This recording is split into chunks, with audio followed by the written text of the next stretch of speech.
నమస్తే, welcome to whistle. T20 world cup ప్రారంభానికి కేవలం 2 వారాల గడువు మాత్రమే ఉంది. ఇప్పటికే అన్ని జట్లు ప్రాక్టీస్ మొదలుపెట్టాయి.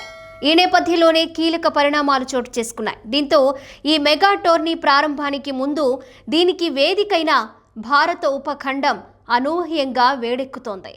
అది ఉపఖండపు జట్ల మధ్య జరుగుతున్న వార్ను పాశ్చాత్య దేశాల జట్లు నిశితంగా గమనిస్తున్నాయి. ముస్తాఫిజుర్ను ఐపీఎల్ నుంచి బహిష్కరించాక మొదలైన ఈ వార్ ఇప్పుడు వరల్డ్ కప్లో భారత్ పాక్ మ్యాచ్ రద్దుకు దారితీసేలా ఉంది.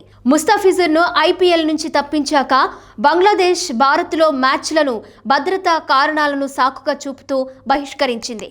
అలానే తమ దేశంలో ఐపీఎల్ ప్రసారాలు కూడా చేయకూడదని నిర్ణయించింది.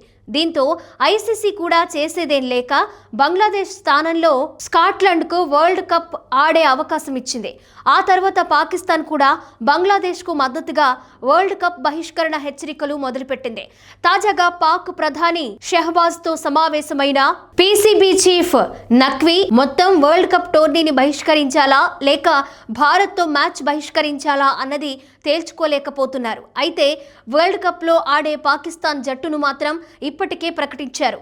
అయినా వరల్డ్ కప్ ఆడే విషయంలో మాత్రం తుది నిర్ణయం తీసుకునేందుకు ఫిబ్రవరి 2వ తేదీని తుది గడువుగా నిర్ణయించినట్లు పీసీబీ చీఫ్ నఖ్వీ తెలిపారు. ఇందులో మొత్తం వరల్డ్ కప్ బహిష్కరించాలా లేక కేవలం భారత్తో మ్యాచ్ మాత్రమే బహిష్కరించి బంగ్లాకు సంఘీభావం తెలపాలా అన్నది తేల్చుకోలేకపోతున్నట్లు తెలుస్తోంది. పాకిస్తాన్ కూడా మొండికేస్తే ఐసీసీ మరో జట్టుకు టీ20 వరల్డ్ కప్ ఆడే అవకాశం కల్పించడం ఖాయం.